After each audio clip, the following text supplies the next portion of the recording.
You are watching Cold Fusion TV.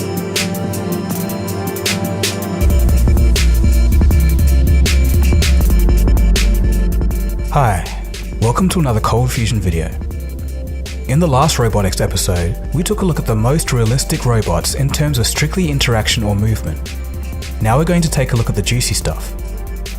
In this video, we'll check out the cutting edge of three categories: robotic dexterity, versatility, and overall innovation. Let's begin with dexterity. When it comes to robotic dexterity and athleticism, there's no one doing it better than Boston Dynamics.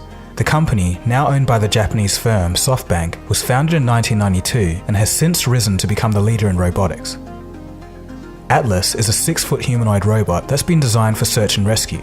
Its abilities include navigating outdoor rough terrain and manipulating its environment. In order to see, Atlas is equipped with stereo cameras and a laser rangefinder. The robot is so advanced that it can now do some tasks that I'd say most humans couldn't. This includes successful backflips.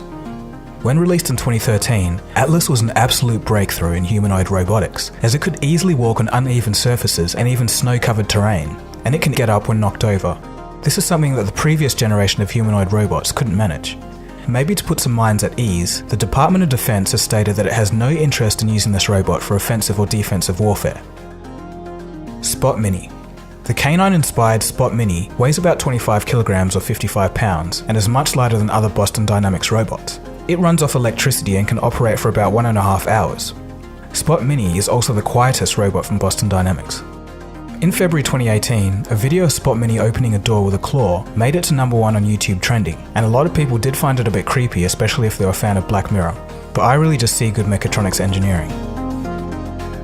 So most of the footage that you've seen of Spot Mini is when the robot is in autonomous mode, but what some people might not know is that Spot Mini can actually be controlled by a human. Here's a pretty cool example of a TED Talk where that happens. So this is Seth Davis, who's my robot wrangler today. And he's giving Spot some general direction by steering it around, but all the coordination of the legs and the sensors is done by the robot's computers on board. It's got a solid-state gyro and IMU on board. It loves to use its dynamic gates, like running. And it's got one more.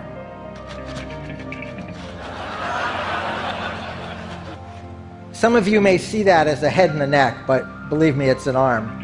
And Seth is driving it around. Now he's actually driving the hand and the body is following. So the two are coordinated in the way I was talking about before, the way people can do that. And in fact, one of the cool things that Spot can do, we call chicken head mode. And it keeps its head in one place in space and it moves its body all around.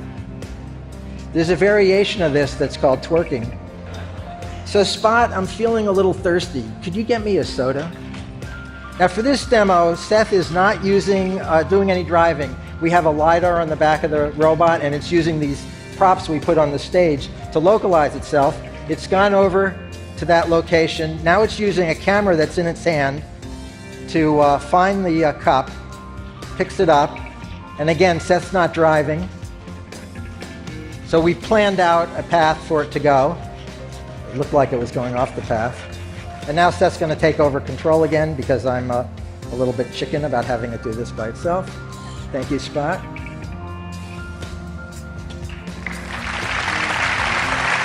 Feel about having just finished your TED performance? Me too. Thank you all, and thanks to the team at Boston Dynamics who did all the hard work behind this. Another robot that Boston Dynamics has is Handle. Handle combines the dexterity of other Boston Dynamics robots, but with wheels. It stands 6.5 feet high and can travel about 15 kilometers an hour or 9 miles an hour. It also runs on battery and can travel a pretty impressive 24 kilometers or 15 miles on one charge. And to add to this, it can jump 4 feet high.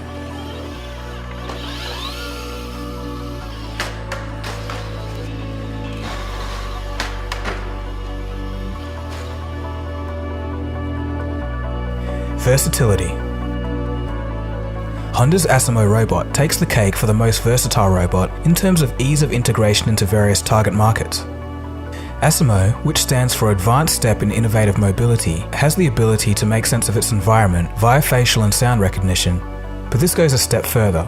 ASIMO can also understand postures and gestures, such as handshakes, pointing or waving.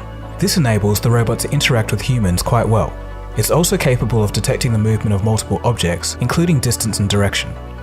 This is achieved by 2 cameras in ASIMO's head, acting as its eyes. ASIMO can follow a face or turn its head to a person when being approached or spoken to. The robot also has the ability to recognize general sounds, such as an object falling or other loud noises. Overall, the robot is very multifunctional and can perform a number of general tasks, such as turning on light switches, opening doors, carrying objects, and pushing carts. Now, let's take a look at innovation. This one comes from the field of medicine. It's the Da Vinci robot, and I think it's a pretty good idea. The Da Vinci system is robotic technology that allows a surgeon's hand movements to be translated into smaller, more precise movements, using tiny instruments inside of the patient's body. The Da Vinci has 2 parts: a tower where the robotic arm operates, and a separate console where it's being controlled by the surgeon. The tower is positioned directly over the patient during surgery and is equipped with 4 controlled computer arms. 3 of them have a wealth of surgical instruments, and the 4th is equipped with 3D cameras. At the console booth, the surgeon can operate the controls while looking through a stereoscopic monitor. This monitor provides an HD 3D view of the area being operated on. The end result is now hyper-precise movement without human artifacts such as shaking. Here's an example of the system performing a mock surgery on a grape.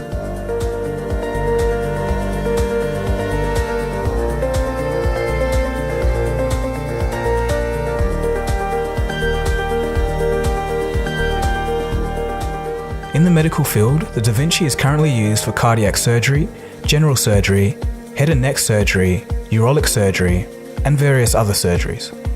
So finer and more controlled movements surely have their advantages, but some critics note that the Da Vinci system ultimately limits the creative freedom because the software can't be altered by physicians. So let's move from the operating table to somewhere completely different. Deep sea exploration. And we'll start off by Stanford's Ocean One robot. This robot is pretty interesting.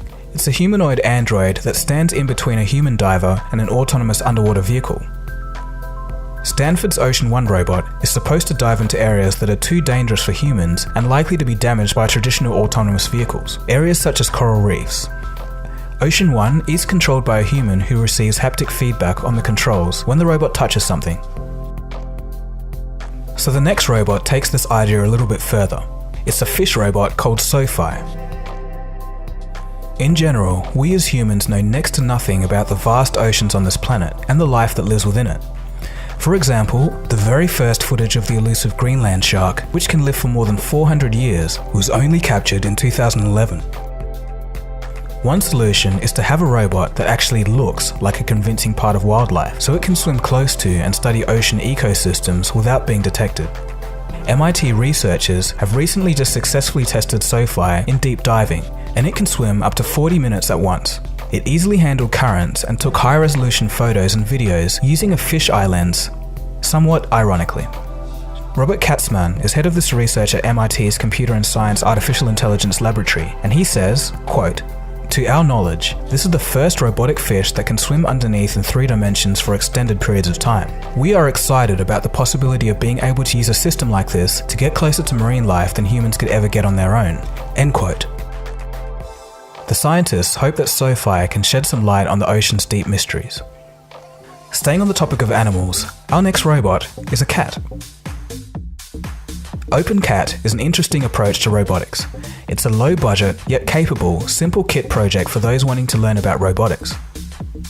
Inventor Rongzong Li explains, quote, "We are developing programmable and highly maneuverable quadruped robots for STEM education and AI-enhanced services. Its compact and bionic design makes it the only affordable consumer robot that mimics various mammal behaviors and reacts to its surroundings. Its innovative soft joints reduce wear or shock and extends the lifetime of hardware."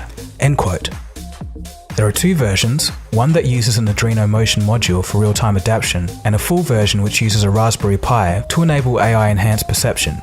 The Pi brings Wi-Fi, Bluetooth, and touch distance sensors, voice, and night vision capabilities. The project is geared at the less tech-inclined who still want to have some fun and something to play with. Lee states that the end goal would be like a little robotic cat Alexa or Android phone with an app store that you can download third-party applications and functions for. He hopes the end price will be about the same as the average smartphone. Okay, so this last one may not be a perfect fit, but I thought I'd chuck it in. These are robots whose sole purpose are to create as much damage as possible. And no, I'm not going to be revealing the secret rise of Terminator. What I'm talking about is those backyard-built robots from BattleBots in America and Robot Wars in the UK. When I was about 7 or 8 years old, I used to adore Robot Wars. In fact, I've told you guys before that the name of this channel was based on my old high school band's name, but even before that, Cold Fusion was the name of a robot I built in primary school. Anyhow, I had a look at the new American version of BattleBots and it's come so far. It's almost like a sport in ways, with different strategies and excited commentators. As you can see, there's some insane effort put into some of these machines. But as far as pure destruction goes, the title for this category has to go to Tombstone in the American series. Bombshell needs the perfect shot, but Tombstone will not make that easy. Oh, one of the wheels has come off the bombshell already. Even going. Tombstone lining up. Here it comes. Oh, annihilation for Tombstone at last. No. That's the exclamation point, Kenny. So with that, we've come to the end of the video. So which robot was your favourite and why? So to recap, we have the efforts from Boston Dynamics with almost human-like balance and agility, the friendly robot from Honda, Asimo, the surgical Da Vinci robot that increases the technical abilities of surgeons, Ocean One, an android diver, SoFi, a swimming fish robot, OpenCat, aiming to bring robotics to everyone, and lastly, backyard-built fighting robots. Let me know in the comment section below. So I want to thank you guys for watching the whole way through this video. If you're new here, feel free to subscribe. This has been DaGogo, you've been watching Cold Fusion, and I'll catch you again soon for the next video. Cheers guys, have a good one. Cold Fusion.